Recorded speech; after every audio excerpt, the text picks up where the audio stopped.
And welcome back to Big Mouth, and welcome back to Sunday's edition of the dceu and everything else daily. Well, not welcome back, welcome to it. You haven't seen anything yet, have you? It's interesting, we're looking at Zack Snyder. I remember an incident during the production of The Return of the Jedi.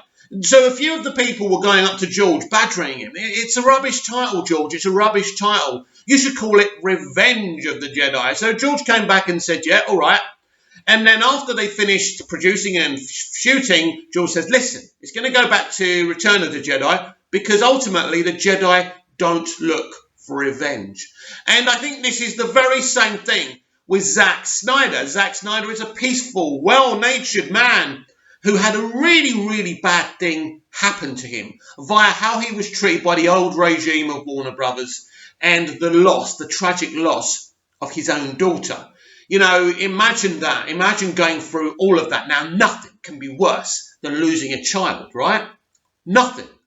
But everything was happening pretty much at the same time for Zack and Deb. But they handled it really, really well. I'm talking about this because yesterday he came out with some interesting clangers to excite anyone. And really, I think this week has been the confirmation of the return of the Snyderverse. Patty Jenkins confirming that Justice League is not canon, not by just her opinion, but other dceu directors, right? Now we're hearing some very, very interesting things. Listen to this. This was from Zack over on Vero yesterday. Was at CO3 yesterday with Stefan, and we were working on the remastering of BVS, restoring the IMAX aspect ratio, and I think you're going to see a bit more. Wow, that's interesting. Maybe that explains why films like BVS are leaving HBO Max, and maybe these versions will basically come in on HBO Max. That's interesting. Now, when he says, I think you may see a bit more, does he mean because of the aspect ratio? Or are we talking about new scenes? So let's look at the history of Batman vs. Superman Dawn of Justice for a minute, because it's not the only thing we learn. It's something I knew about, but I wasn't allowed to talk about in context of Wonder Woman 1984. But let's talk about this first. We've had the Batman vs. Superman Dawn of Justice theatrical cut, which was basically cut down, right? Zack wasn't happy with that cut. None of us were, because they took things from the movie which puzzled certain members of the audience. Not me, I still think it's an incredible movie. But once you see the ultimate edition of Batman vs. Superman Dawn of Justice, you cannot see that theatrical copy again. That is Snyder's ultimate vision of the movie. It's just that it's 3 hours, 3 minutes long, including credits. It's a beautiful movie. There you understand everything, and it makes perfect sense. But now he's bringing back the IMAX aspect ratio. What does this mean? What does this mean for what's going on over on HBO Max with Zack? And if that's not enough, and by the way, who's funding this? Well, the studio. Right, but that's not the only thing that I've got in my evidence locker that proves the Snyderverse has returned. Not only have we had Patty Jenkins confirmed that the studio and all dceu directors, including her, don't see Justice League as canon. Now, it was officially confirmed yesterday, I'm not sure if it was from Patty Jenkins, Zack Snyder, we are getting Hans Zimmer's and Junkie XL Is She With You music, right? From Batman vs. Superman Dawn of Justice. But we're not only just getting that, we are freaking getting A Beautiful Lie. I already knew this. Because I've seen the film. I've seen the finished movie, and I saw the test screening that had no music on it, right? And when I first saw the finished movie, of course, I haven't seen the post-credit scenes yet, and I'm really looking on the internet because I can't wait just to find out what it is or what they are. But anyway, when you first hear this iconic music, because of course Zimmer scored Wonder Woman 84 anyway, so he's brought it back. Now, when asked, I think Hans Zimmer was asked, why are you bringing themes from another DCU movie? He goes, well, why wouldn't you? He goes, for me, and I know I compose the music, that, they're beautiful pieces of music that mean a lot in Wonder Woman's arc. But think about it. A Beautiful Lie has nothing to do with Wonder Woman's arc or character. A Beautiful Lie is everything about Batman in the opening of BVS. Why is it there? I'm not going to give you any spoilers, but why is it there? My friends, without spilling any beans, this is confirmation that Zack's Snyderverse is back. And it's a beautiful thing because the DCEU under the leadership of Zack Snyder is different, it's unique, it's stunning, and it's emotional. And we need it back. And we're getting it back. Thanks to people like Jason Kilar and Ann Sarnoff. Thanks to Ray Fisher and this investigation at Warner Media. Ray spoke again. I'll look for what he said over on Instagram so I can quote you what he said. But it's all coming together. Warner Media, the new leadership, the new Warner Brothers are not interested in that catastrophic movie called Justice League. They're interested in Man of Steel. They're interested in Batman versus Superman, Wonder Woman, right? All of that. And yes, they are interested in going forward with Shazam, obviously, because it's happening. And Aquaman and all of those. All of those. I don't know if Birds of Prey continues. I don't know what's going to happen with Harley now, as she's going to do a Pirates of the Caribbean kind of reboot, a female-led one, over with Disney. I do suspect this is the end of Margot Robbie's Harley with the DCEU. I know we're going to see her in James Gunn's Suicide Squad, where potentially she could be killed off. Pretty irrelevant in a way, and it doesn't really hurt the character of Harley Quinn, because there's hundreds and thousands of that character within the multiverse. And this new multiverse strategy means that nobody's job and position is safe if they rock the boat. Kind of what Jeff Johns said to Ray Fisher. Wrongly, but it's true. There's so many different versions of these characters. But anyway, so Warner Media have played their hand now. Having Patty Jenkins come out saying Justice League isn't canon is music to the fans' ears and everybody's ears. This investigation finally finishing is music to everybody's ears. And now it's been confirmed. Finally, I can talk about this. That in Wonder Woman 84, we get that beautiful music from BVS. Is She With You? And A Beautiful Lie. What does this all mean? I'm really concerned right now because I think I'm going to sneeze. And I don't want to sneeze. It's the most annoying thing knowing a sneeze is coming while you're doing a video because I've already shot this 3 times and I don't want to do it again. But anyway, so we're going to hear those beautiful tracks in Wonder Woman 84. The DCEU is back, baby. The Snyderverse is back, baby. And that is a beautiful thing. And you're going to see it in Wonder Woman 84. No spoilers. Absolute no spoilers here. But you're going to see it. This music is a direct connection to the Snyderverse. Wonder Woman 84 is connecting to the Snyderverse. And I think every DCEU movie going forward will connect to the Snyderverse. But we still don't know what Flashpoint means for the future of the Snyderverse and the DC Extended Universe. That's the kind of question mark right now. That's what the issue is right now. We don't know what their plans are. Now, I've said this many times on this channel, that Andy Muschietti has said that this will kind of reset the DC Extended Universe. It will reboot it without forgetting what's gone before. Now, we already know on Arrowverse's Crisis on Infinite Earths that they rebooted the whole of the multiverse, right?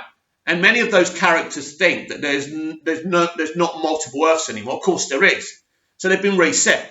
And Ezra Miller's Barry Allen meeting Grant Gustin's Barry Allen is evidence that there's many, many, many other versions of the planet Earth on the multi-Earth, even though it's been rebooted.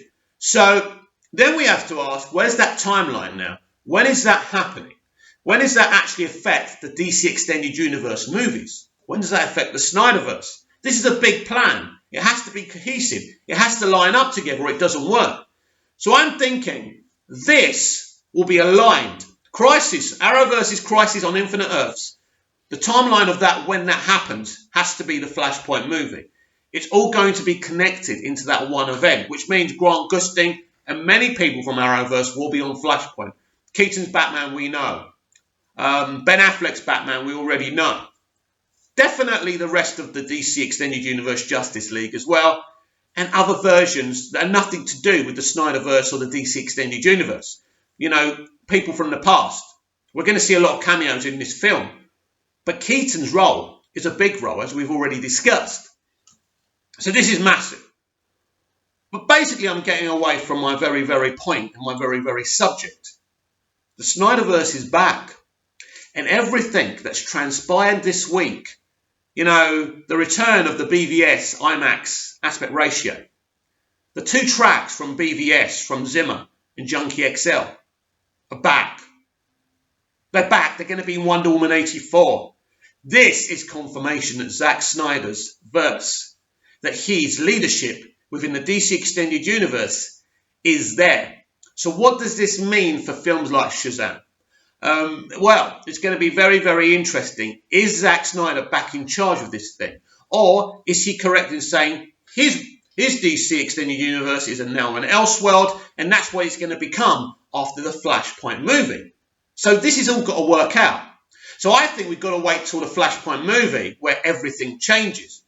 But for now, what we do know is that Zack Snyder's DC Extended Universe is back in play and will be represented heavily in Patty Jenkins' Wonder Woman 84. I've got a lot of time for Jason Keeler. You all know that. One of the chiefs over at Warner Media. But this over on Twitter was a beautiful thing. So Red Joseph put this up. Red Joseph's a fan, like you and me. So he goes, at Jason Keeler finally blocking me for pestering him about a Man of Steel sequel and Batfleck miniseries, right? Jason Keeler only responds to this, and this is what he had to say. Not at all. We are mighty fortunate here at Warner Media to have fans that are so passionate, rightly so. And I am too, by the way, about these beloved characters and amazing universes. What do you think that means? He's not saying, no, of course we're going to do these. He's not going to blatantly say that, is he?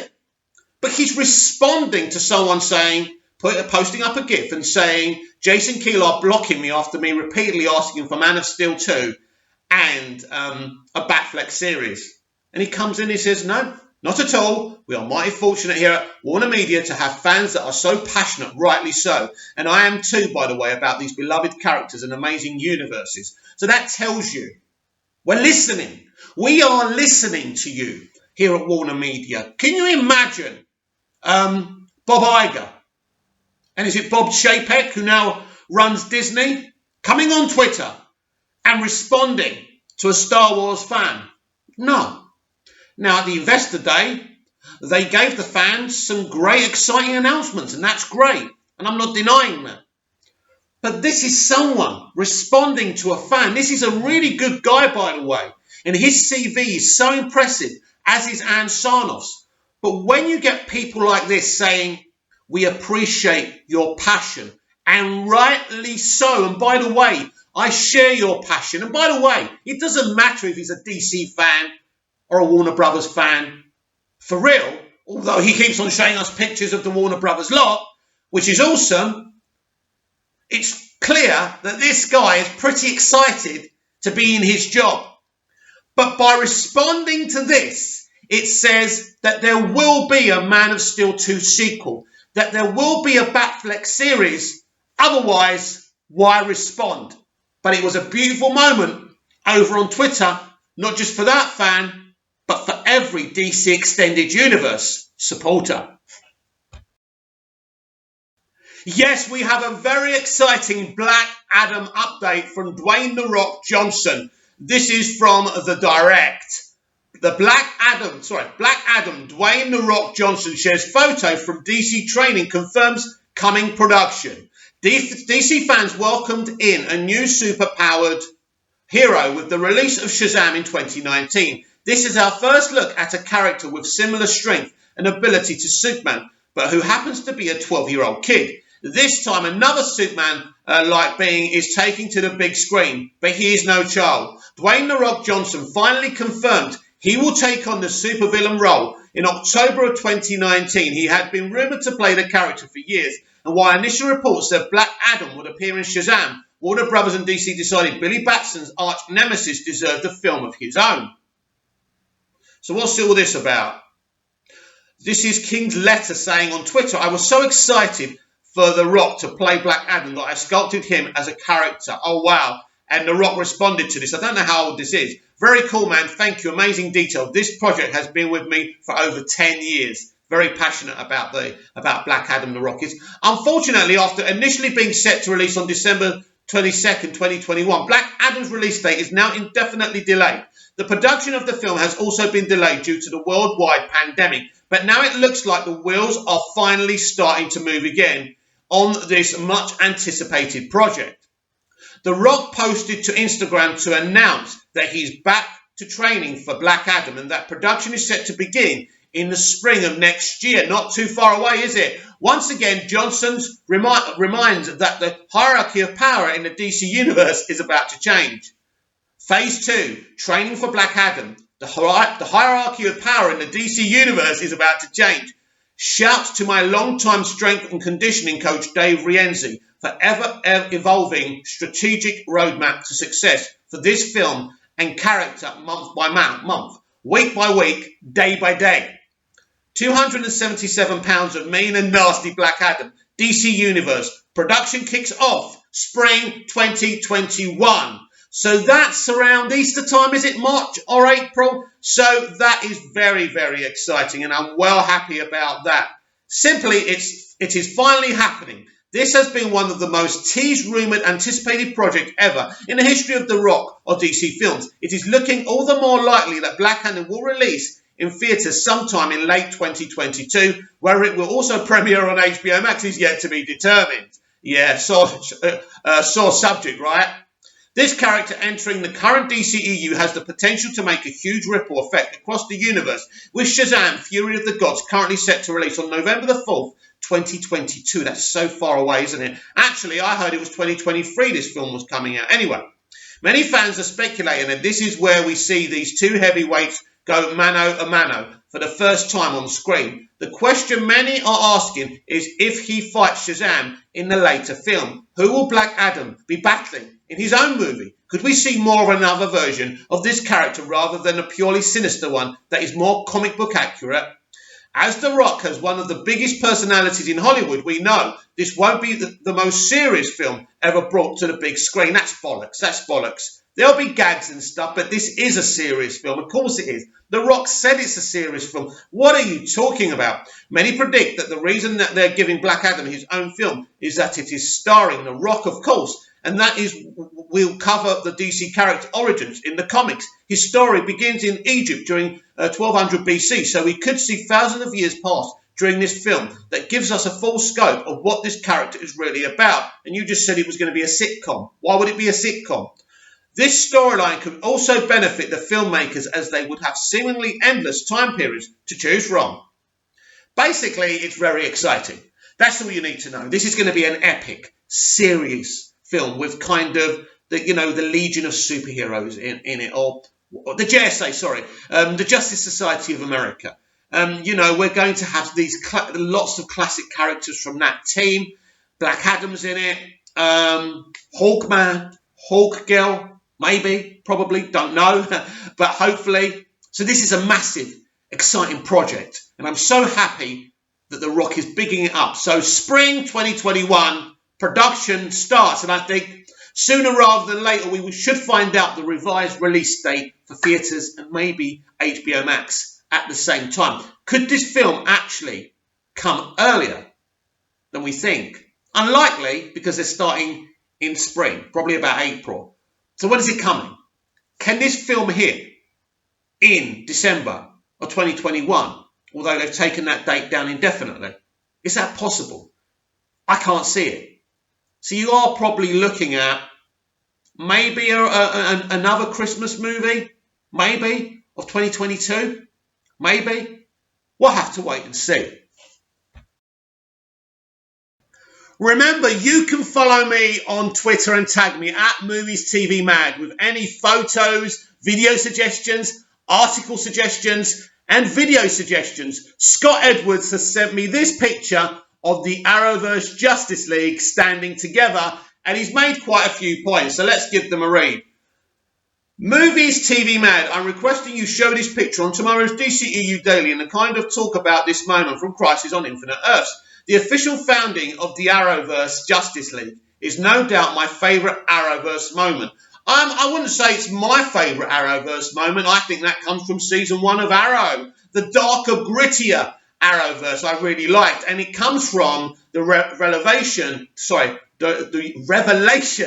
in season 1 of Flash, when we find out Eobard Thawne is actually Dr. Wells. You know, those moments for me are beautiful. That moment when Slade Wilson kills Moira Queen in season 2 of Arrow. These are the things that make the Arrowverse. The watered down stuff that comes afterwards doesn't impress me. But Crisis on Infinite Earths was a very ambitious project. And there being a Justice League on, Arrowverse is a beautiful thing. And to people like Scott Edwards, it means a hell of a lot. And I respect that. All DC fans are welcome here on Big Mouth and on the DCEU and everything else daily, because we're all fans and we all love different elements and aspects of the DC. So it's a beautiful picture. I love seeing them all stand together. It's absolutely fantastic to have Supergirl and Superman there as well. So it's a great thing. So Scott Edwards has more to say. Part 2. Even though I know you're not the biggest Arrowverse fan, I think any DC fan should love this moment. It's awesome seeing Superman and Supergirl both being founding members of this version. Love this moment. Your thoughts on it? Yeah, I've just given you my thoughts on it. Yeah, it's a proud moment. It's a great moment. But if I'm honest, if I'm talking Justice League, I'm talking Justice League animated series. That is my highlight of Justice League on the screen. And hopefully when we get Zack Snyder's Justice League, I can feel that emotion for that. But don't forget, I've actually followed these people's stories in Man of Steel, BVS, Wonder Woman 84, Aquaman. It's a shame we haven't had a Cyborg movie now, but hopefully we get one now all this investigation nonsense is over. But Scott Edwards goes on. At Movies TV Mad, and my official question for tomorrow's DCEU Daily is, what role do you think the JSA will play in the DCEU after being introduced in Black Adam? Will we see a JSA and Justice League team up down the line? Oh, Scott, absolutely. This is what we're heading for. This is the big plan. So I think what's going to happen is that they will play a big role in Black Adam, as we've actually discussed. But I think after this, it's very important they get their own movie. And ultimately, maybe in that movie, we can get to know them a bit more. And then we do this kind of JSA versus the Justice League, where maybe they have to unite, or maybe at first they don't like each other very much. Because, as I say, Flashpoint's going to change everything. And these kind of situations, and I think maybe the JSA being in Black Adam maybe means that Flashpoint takes effect there. Or maybe the Crisis on Infinite Earth starts to take effect with the rebooting of the multiverse, maybe. But absolutely, Scott, it's absolutely fantastic. It's very exciting that this is happening. The JSA are such a great, team in DC history, and to have them mixing potentially with Cavill and Affleck and Momoa and Miller's Justice League and Gal Gadot's Justice League, that's a very, very exciting thing. And by the way, when we finally do get Zack Snyder's Justice League and everything's sorted out, I do expect Gal Gadot's Wonder Woman to be the head of the Justice League going forward. And I still haven't sneezed. Awesome, isn't it?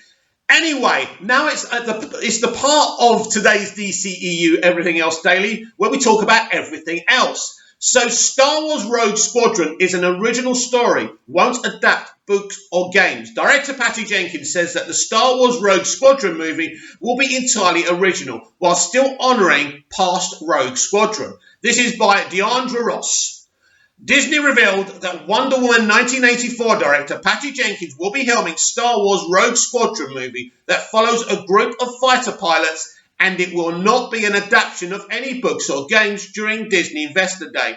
Jenkins announced her new film in a video, making her the first woman to direct a Star Wars film. Jenkins stated that she's wanted to tell a story that honours her father, who served as a fighter pilot in the military. For a long time, through this movie, she now has the opportunity to tell a story that combines two things that she loves.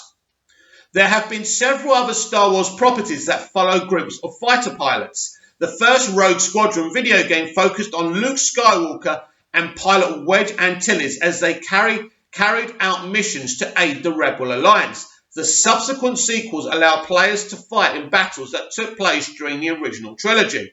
Using various spaceships like the X-Wing, there have also been several tie-in novels that further explore the stories of these Rebel pilots.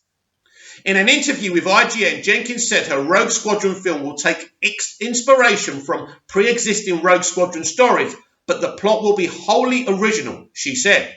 We're doing something original with great influence from the games and the books. There's a lot of things being acknowledged and understood about the greatness of all of those things. But yes, it's an original story, and I'm so psyched to do it. Now, I like Patty Jenkins because as a Star Wars fan, you could be a little bit pissed off that she's not adapting one of the books or games. But she does it she's a good talker. Everything she does she doesn't antagonize people. She isn't a Rian Johnson. She isn't one of these idiotic creatives. She's intelligent when she speaks. She doesn't want to annoy Star Wars fans. She wants to beckon them towards her. So this is great. And I think it's right that she actually does her original take, but she's influenced by the books and the games. That's great. Look, she's a great storyteller and a great director. And if you're not excited by this, and this is a theatrical cinematic movie, the first since The Rise of Skywalker, I think this is going to be brilliant. And I'm telling you now, she's going to cast Chris Pine as one of the pilots. Now, maybe Gal Gadot will be involved, but I think that would be a bit silly. She's already going to be doing Cleopatra with her, but I do think that anywhere that Patty goes, Chris Pine goes with her. So expect him to be one of the pilots, and it's a perfect role for him. So I'm really looking forward to this Star Wars movie. Patty Jenkins rose to prominence after she directed 2003's Monster, for which Charlize Theron won an Academy Award for Best Actress. This is how good she is. After her breakout film, Jenkins spent more than a decade working in television before returning to the big screen with 2017's Wonder Woman. Jenkins was the first female director to helm a major superhero movie, and Wonder Woman was the first movie led by a female superhero in over a decade. The film went to gross $821 million worldwide and was praised by critics and fans alike. A sequel was quickly greenlit, and Jenkins soon became one of the most sought-after directors in Hollywood. Disney and Lucasfilm announced a slew of new Star Wars content slated to come out in the next few years, along with Rogue Squadron. The next Star Wars film to be released will be directed by Thor Ragnarok Taika Waititi. There are also several new Star Wars series coming to Disney. Ashoka starring Rosario Dawson as the former Jedi, Rangers of the New Republic are spin-offs of The Mandalorian, and also sees the return of Diego Luna as Cassian Andor in a prequel series to Rogue One. Rogue One, a Star Wars story. Perhaps the most anticipated Star Wars series, however, is Kenobi, which takes place 10 years after Episode 3, Revenge of the Sith, and reunites Ewan McGregor as Obi-Wan Kenobi and Hayden Christensen as Anakin Skywalker. Darth Vader, despite the hiccup that was The Rise of Skywalker, it seems that Disney and Lucasfilm have big plans for the future of Star Wars. Listen, everyone talks about The Rise of Skywalker being the issue. It's The Last Jedi. I mean, it's like John Boyega said, you brought JJ back in to fix your shit. He wasn't even supposed to be there, but he should have been there. That's the point, John. You, Daisy, and JJ should have been together for 3 films.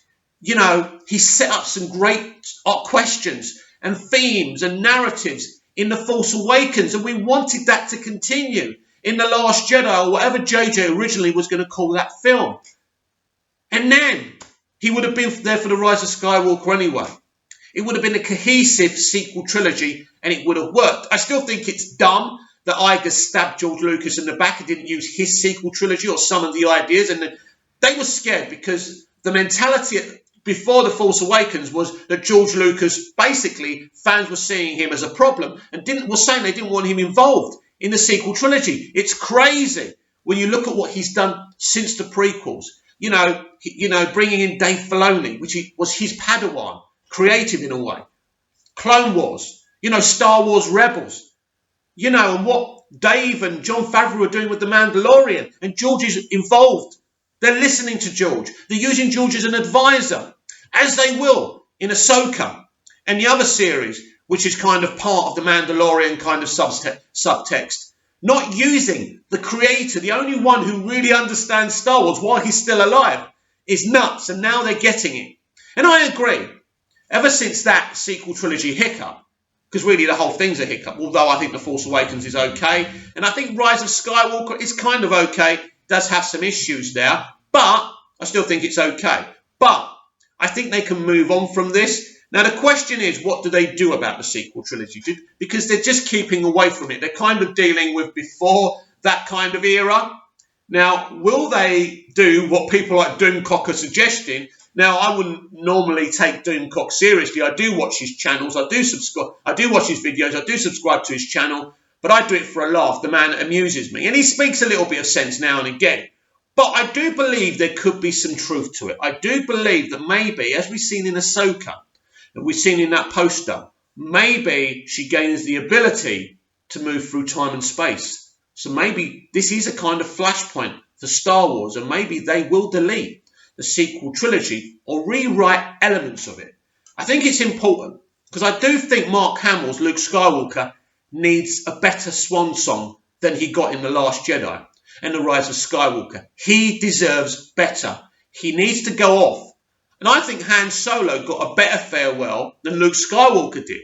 That ending, in The Force Awakens when he gets killed, it's such a heroic ending. And it actually works. I mean, I didn't want to see Han killed off at all, but Ford always wanted that, and he got his wish.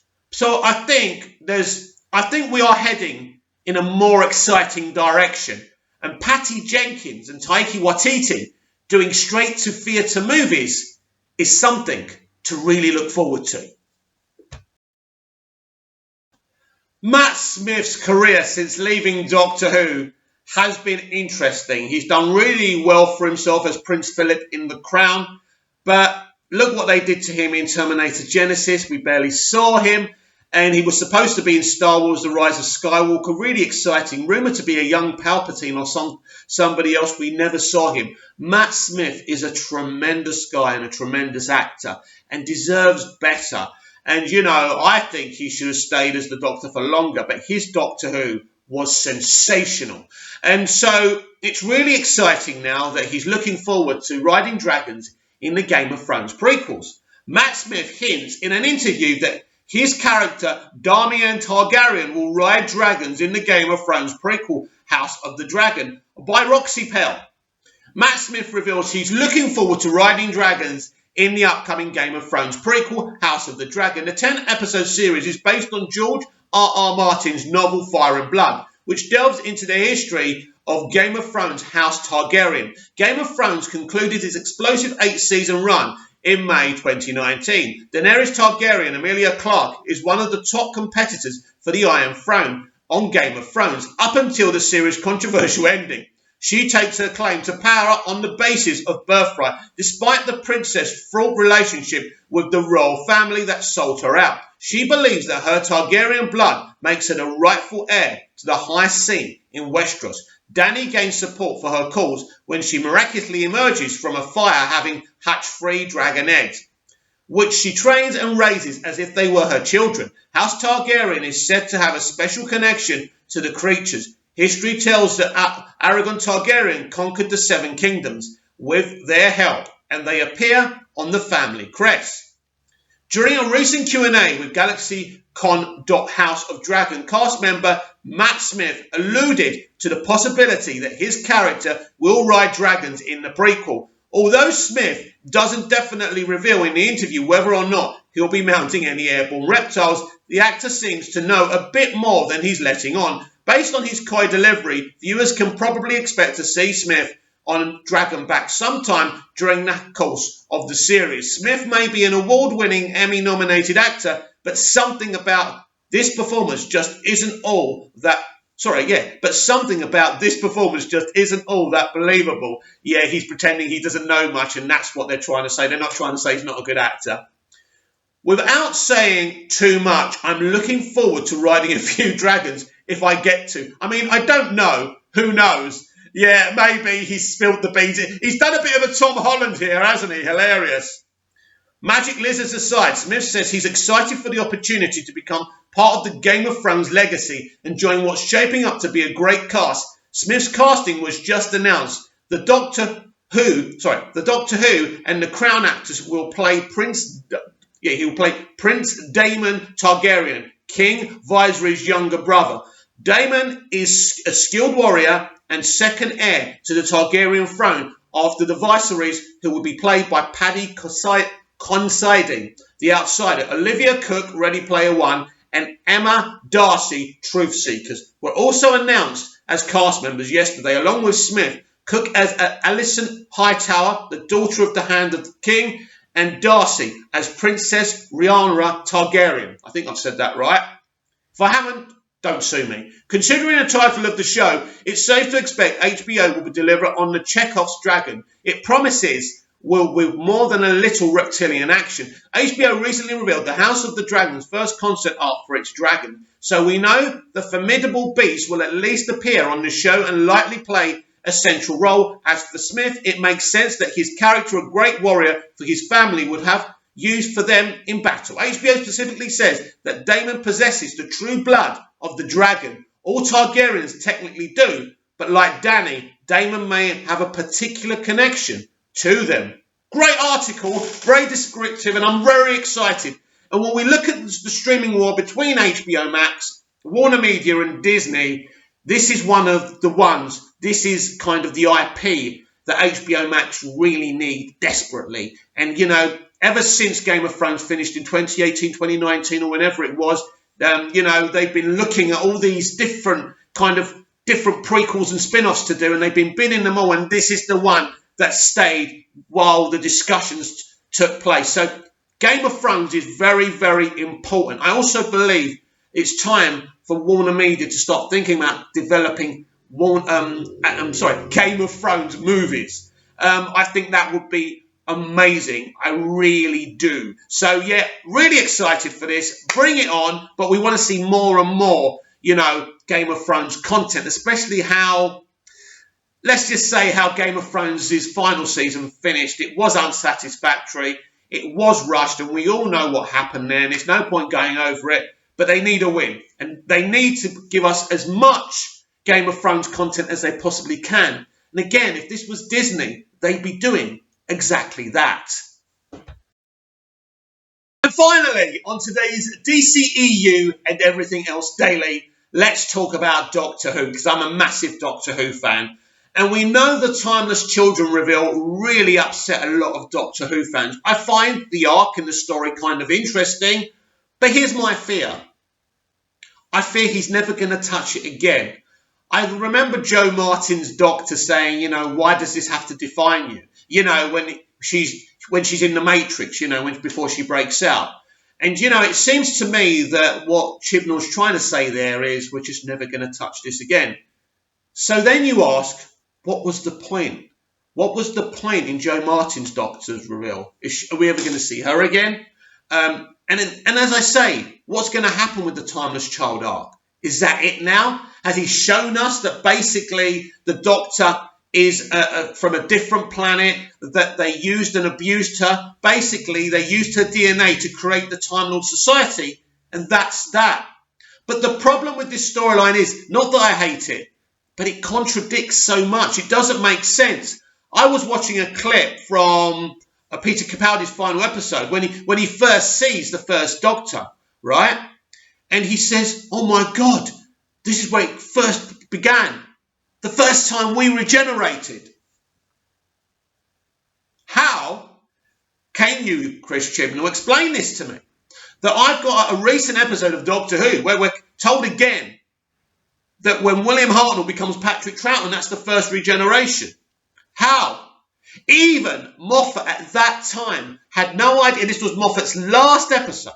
This was Moffat's final episode, and not even he knew of Chibnall's plan. How can you not talk to each other? How can you not say, you know what, Stephen, I'm going to have to trust you here. You can't say anything, but I'm going to do this and this. And I need you to be very careful what you say in the dialogue. For Christ's sake. Can you imagine this happening in the DCEU or the MCU where they contradict something this big?